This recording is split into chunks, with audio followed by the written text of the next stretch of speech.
O Caminho dos Reis. Os relatos da Guerra das Tempestades. Capítulo 5. Herege. Citação. Eu vi o fim e ouvi seu nome. A noite das tristezas, a verdadeira desolação, a tempestade eterna. Coletado no terceiro dia de Nanis, ano de 1172, 15 segundos antes da morte. O indivíduo era um jovem olhos escuros, de origem desconhecida. Shallan não esperava que Yasna Kholin fosse tão bela, de uma beleza majestosa e madura, tal como se via em retratos de antigas eruditas. Shallan se deu conta de que, ingenuamente, esperava que Yasna fosse uma solteirona feia, como as severas matronas que a haviam instruído anos antes. Como alguém poderia imaginar, de outro modo, uma herege com mais de 30 anos e ainda solteira? Yasna não era nada disso. Era alta e esbelta, tinha pele lisa, sobrancelhas finas e negras e uma densa cabeleira cor de ônix. Presa em parte no alto da cabeça, enrolada em um pequeno cilindro dourado e fixada por 2 longos grampos, com o resto caindo pela nuca em minúsculos cachos. Mesmo presos e frisados, o cabelo lhe chegava aos ombros. Soltos, seriam tão longos quanto os de Shallan, que lhe passavam da metade das costas. Yasna tinha um rosto quadrado e penetrante, olhos violetas claros. No momento, prestava atenção em um homem vestido com uma túnica verde e branca, as cores reais de Kharbranch, que discursava para alguns ouvintes. A luminosa Kholin era vários centímetros mais alta que o homem. Aparentemente, a famosa altura dos alitianos não era exagerada. Yasna relanceou um olhar a Shallan, notou sua presença e voltou a prestar atenção na conversa. Pai das tempestades, aquela mulher era mesmo a irmã de um rei, reservada, escultural, imaculada em seu vestido azul e prata, de um modelo idêntico ao de Shallan, com colarinho alto e botões nas laterais, embora o busto de Yasna fosse muito mais volumoso que o de Shallan e sua saia rodada se arrastasse pelo chão. As mangas eram longas e pomposas, com a esquerda abotoada sobre a mão segura, de modo a ocultá-la. Em sua mão livre havia uma joia notável, 2 anéis e um bracelete, ligados por diversas correntes, que sustentavam um grupo triangular de gemas sobre as costas da mão.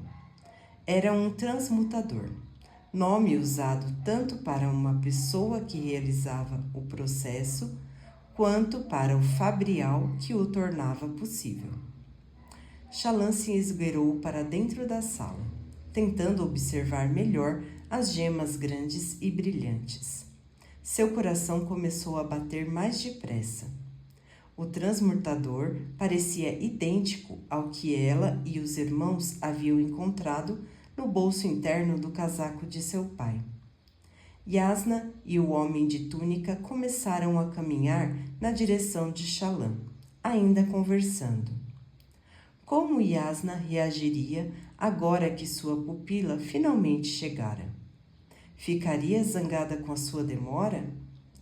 Shallan não podia ser responsabilizada por isso, mas as pessoas frequentemente esperavam coisas irracionais de seus inferiores.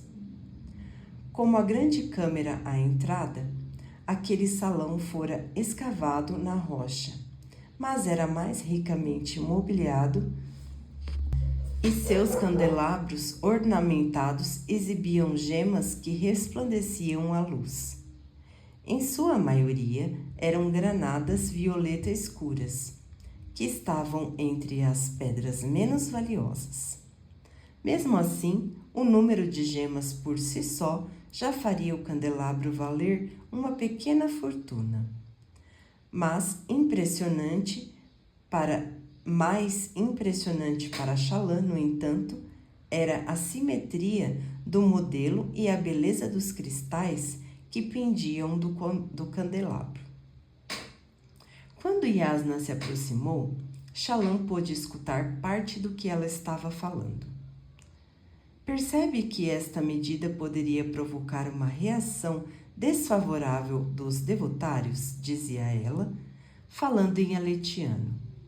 Era um idioma muito parecido com o vedeno, e Chalan se tornara fluente nele quando criança. Sim, luminosa, disse o homem de túnica. Era um homem idoso, de barba branca e olhos cinza claros. Seu rosto franco e amável parecia muito preocupado. Ele usava um chapéu de copa baixa e cilíndrica, que combinava com o branco e laranja de sua túnica. Uma túnica luxuosa. Seria algum tipo de comissário real? Não. Aquelas gemas em seus dedos, sua postura, a deferência de outros assistentes, olhos claros em relação a ele. Pai das tempestades, pensou Chalan. Só pode ser o próprio rei. Não o irmão de Yasna, mas o rei de Cabrante, Taravajan. Apressadamente, Chalan executou a reverência apropriada, que foi percebida por Yasna. Os fervorosos têm muita influência aqui, majestade, disse Yasna em voz baixa. Assim como eu, replicou o rei. A senhora não precisa se preocupar comigo. Muito bem, suas condições são razoáveis. Leve-me até o lugar e verei o que pode ser feito. Agora, com sua licença, preciso atender uma pessoa. Yasna fez um pequeno gesto na direção de Chalan, no sentido de que se juntasse a eles. Certamente, luminosa, disse o rei.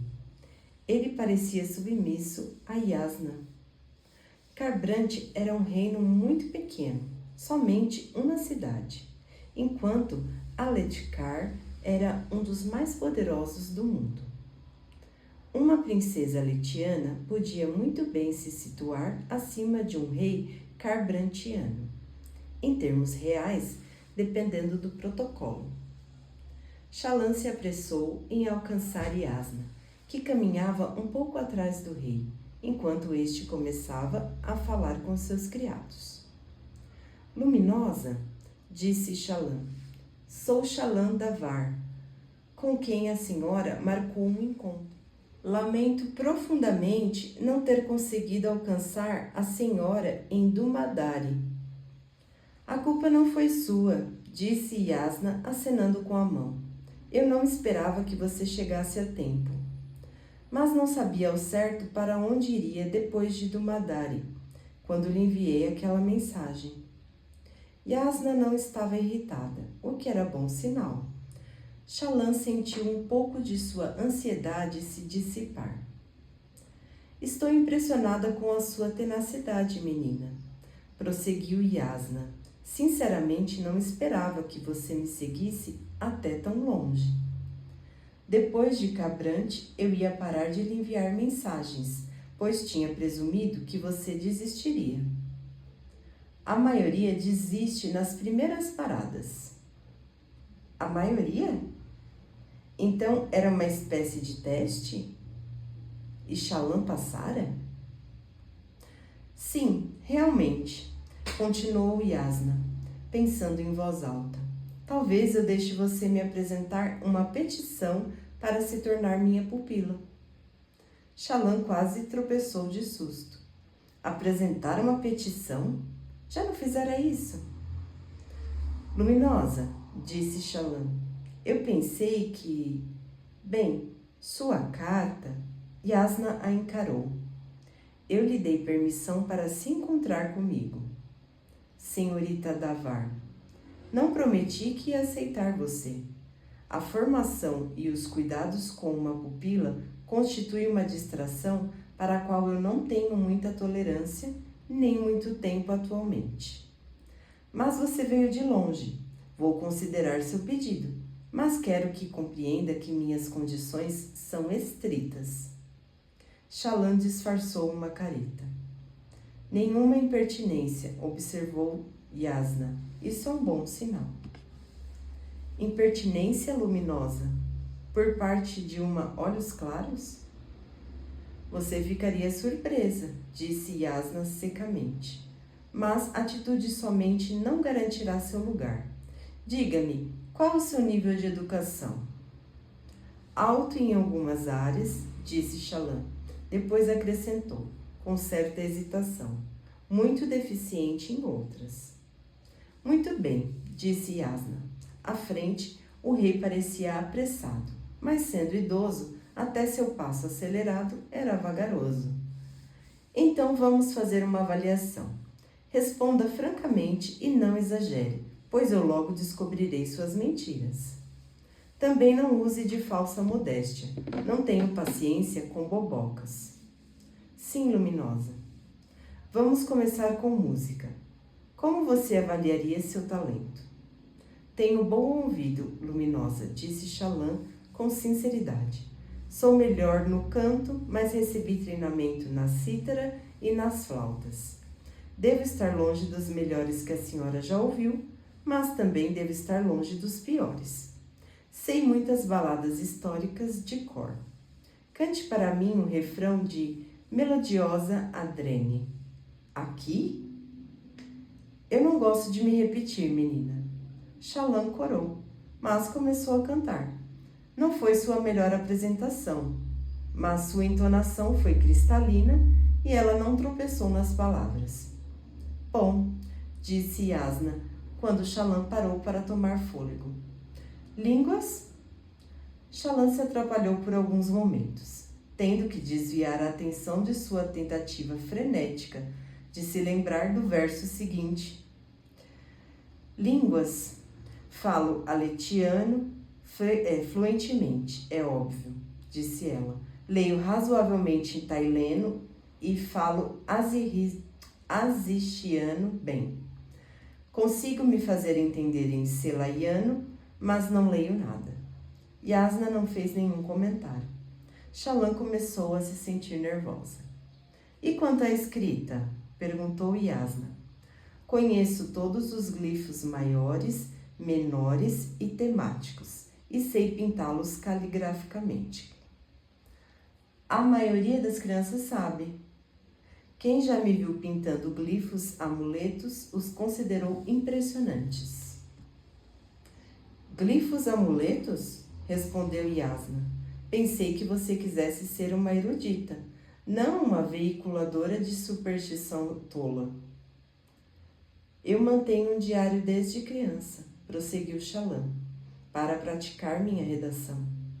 Parabéns, replicou Yasna. Quando eu precisar de alguém para escrever um tratado sobre seu pônei de pelúcia ou sobre alguma pedra interessante que descobriu, vou mandar chamar você. Você não tem nada a oferecer que demonstre que realmente tem talento? Chalan corou. Com o devido respeito, Luminosa, a senhora tem em mãos uma carta minha que foi convincente o bastante para a senhora me conceder essa entrevista. Um argumento válido, disse Yasna assentindo. Você demorou bastante para apresentá-lo. Como foi sua formação em lógica e nas matérias relacionadas? Sou proficiente em matemática básica, respondeu Chalan, ainda ruborizada, e sempre ajudava meu pai nas contas menores. Li as obras completas de Tormas, Nachan, Niali, O Justo e, claro, Nohadon. Placine? Quem? Não. Gravatin, Yustara, Mannerlein, Siasik, Chalca Filha, Waswet. Chalan se retraiu e balançou a cabeça. O último nome era obviamente Chino. Será que os chinos tinham mesmo mestres em lógica? Será que Yasna realmente esperava que suas pupilas tivessem estudado textos tão obscuros? Entendo, disse Yasna. Bem, e história? História? Shallan se retraiu mais ainda. Essa é uma das áreas em que sou mais deficiente, Luminosa. Meu pai nunca encontrou uma tutora adequada para mim. Eu li os livros de história que ele tinha. Quais eram? Basicamente toda a série Tópicos de Barlé Shallan. Yasna fez um gesto de desdém. Mas mal valem o tempo que foi gasto para serem escritos. Um apanhado popular de fatos históricos na melhor das hipóteses. Peço desculpas, Luminosa. É uma falha embaraçosa. A história é a mais importante das subartes literárias. Seria de se pensar que seus pais dariam uma atenção especial a essa área se esperavam que você fosse estudar com uma historiadora como eu. Minhas circunstâncias são pouco comuns, Luminosa. A ignorância é bastante comum, senhorita Davar. Quanto mais eu vivo, mais me dou conta de que é o estado natural da mente humana. Há muita gente que luta para defender sua santidade e ainda esperam que você se impressione com seus esforços. Shallan corou novamente. Sabia que tinha deficiências, mas Yasna tinha expectativas pouco razoáveis. Sem dizer nada, ela continuou a caminhar ao lado da mulher mais alta. Qual seria o comprimento daquele corredor, afinal de contas? De tão perturbada, ela nem mesmo olhou para as pinturas pelas quais passavam. Entraram em outro corredor, penetrando ainda mais fundo na encosta da montanha. Bem, vamos falar de ciências então. A entonação de Yasna era de desagrado. Como você se situa nessa área? Eu tenho uma base científica razoável, como se pode esperar de uma jovem da minha idade, respondeu Shallan, em um tom mais glacial do que desejava. Isso significa? Sei falar com segurança sobre geografia, geologia, física e química. Estudei particularmente biologia e botânica, pois tive condições de me aprofundar no assunto com relativa independência, nas terras de meu pai. Mas, se a senhora espera que eu solucione o enigma de Fabrizan em um estalar de dedos, acho que vai ficar desapontada. Será que não tenho o direito de fazer perguntas razoáveis às minhas possíveis alunas, senhorita Davar? Razoáveis? Suas exigências são tão razoáveis quanto as feitas aos 10 arautos no dia da aprovação. Com o devido respeito, Luminosa, a senhora parece querer que suas possíveis alunas já sejam mestres eruditas. Talvez eu possa encontrar nessa cidade 2 ou 3 fervorosos de 80 anos que talvez se adequem às suas exigências. Eles podem se candidatar ao posto, embora possam estar um pouco surdos para entender suas perguntas. Compreendo, respondeu Yasna. E você se dirige a seus pais com esse mesmo atrevimento? Shallan estremeceu. O tempo que passara com os marinheiros lhe destravava ainda mais a língua. Teria percorrido todo aquele caminho apenas para ofender Yasna? Ela pensou nos irmãos, desamparados, mantendo uma tênue fachada em suas terras. Voltaria para eles derrotada após desperdiçar aquela oportunidade? Eu não falava com eles assim, Luminosa. Nem deveria falar assim com a senhora. Peço desculpas. Bem, pelo menos você tem humildade suficiente para reconhecer um erro. Mesmo assim, estou desapontada. Como sua mãe achou que você estava pronta para ser minha pupila? Minha mãe faleceu quando eu era criança, Luminosa. E seu pai logo se casou de novo, com Malise Gevelmar, se não me engano. Shallan levou um susto ao ver que ela sabia tanto. A casa da vara era antiga, mas de poder e importância medianos. O fato de que Yasna sabia o nome de sua madrasta dizia muito sobre ela. Minha madrasta faleceu recentemente. Não foi ela que me enviou para ser sua pupila. Tomei essa iniciativa por mim mesma. Meus pêsames, disse Yasna. Talvez você devesse ficar com seu pai, cuidando de suas propriedades e lhe oferecendo consolo, em vez de me fazer perder tempo. Os homens à frente dobraram em outra passagem. Yasna e Shallan os seguiram, entrando em um corredor menor com um ornamentado tapete vermelho e amarelo e espelhos pendurados nas paredes. Shallan se virou para Yasna. Meu pai não precisa de mim. Bem, era verdade, mas eu preciso muito da senhora, como prova essa entrevista. Se ignorância é uma coisa que a irrita tanto, poderia a senhora, em sã consciência, deixar passar a oportunidade de me livrar dela? Já fiz isso antes, senhorita Davar. Você é a 12ª mulher a me pedir tutelagem este ano. 12, pensou Shallan. Em um só ano? Ela presumira que as mulheres mantinham distância de Yasna devido à sua hostilidade contra os devotários. O grupo chegou ao final do estreito corredor, dobrou uma esquina e se deparou, para a surpresa de Shallan, com um lugar onde um grande bloco de pedra caía do teto. Cerca de 1 dúzia de criados estavam postados ali, alguns parecendo ansiosos. O que estava acontecendo? Grande parte do entulho, evidentemente, já fora removida, mas o buraco no teto parecia ameaçador. Não se abria para o céu, como eles haviam caminhado em declive, era provável que estivessem bem abaixo do solo. A pedra enorme, mais alta que um homem, caíra diante de uma passagem à esquerda. Não havia como contorná-la para entrar no aposento adjacente. Shallan pensou ouvir sons partindo de lá. O rei se aproximou da pedra, falando com uma voz tranquilizadora. Tirando um lenço do bolso, ele o esfregou na testa enrugada.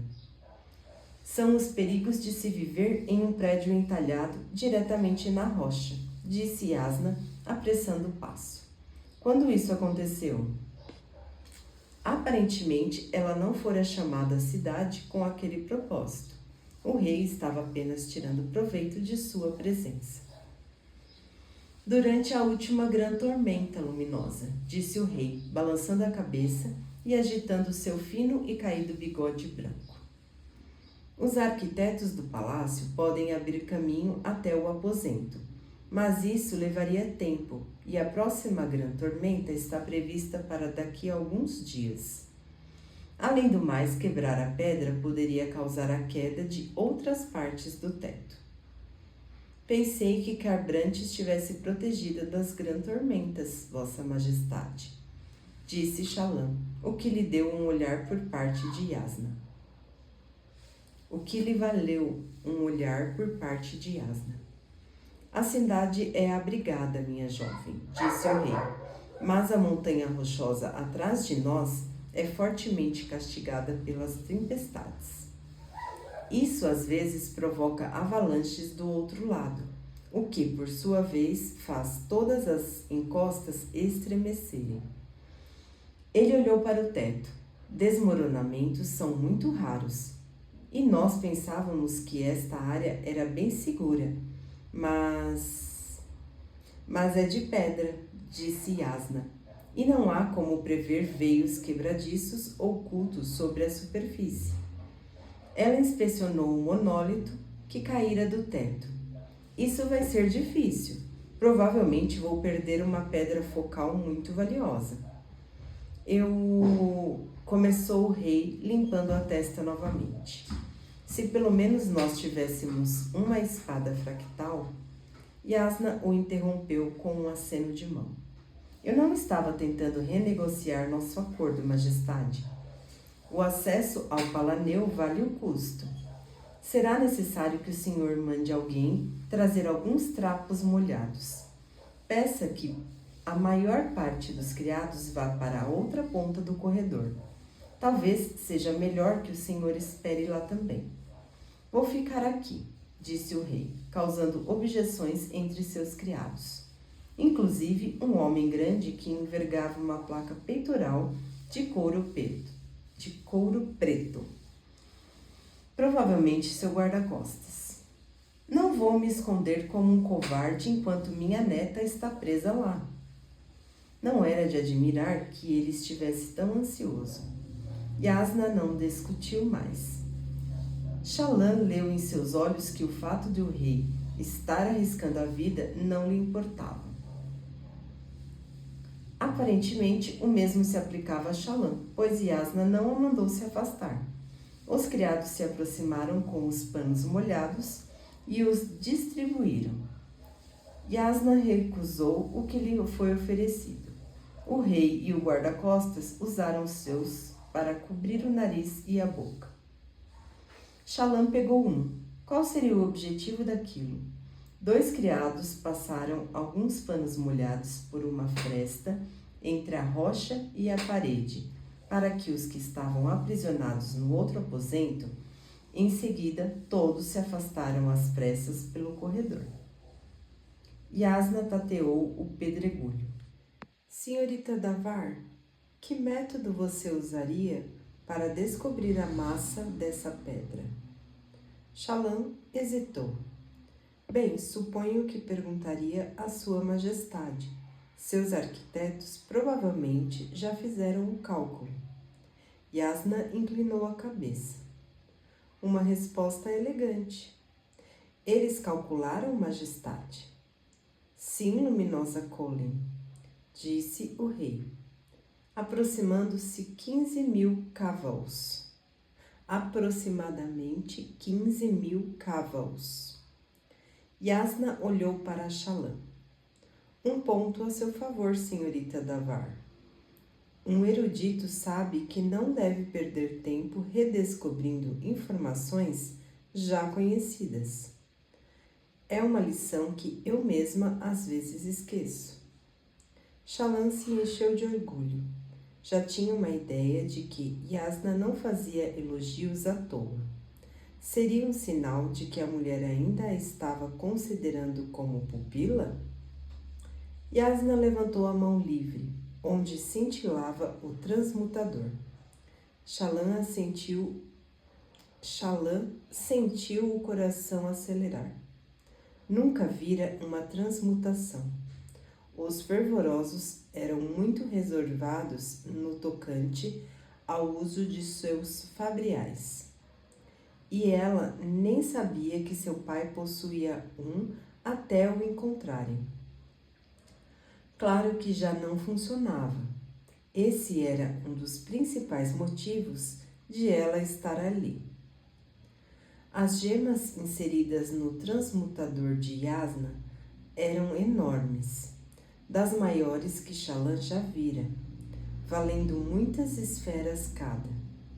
Uma delas era um quartzo fumê, gema puramente preta de superfície vítrea. A segunda era um diamante, a terceira um rubi. Todas haviam sido lapidadas. Uma pedra lapidada podia conter mais luz das tempestades no formato oval com múltiplas facetas reluzentes. Yasna fechou os olhos e pressionou a mão contra o pedregulho. Depois ergueu a cabeça e inalou lentamente. As pedras nas costas de sua mão começaram a luzir com mais intensidade. O quartzo fumê, em especial, adquiriu um brilho tão grande que se tornou difícil fitá-lo. Shallan prendeu a respiração. Só se atrevia a piscar e memorizar o que via.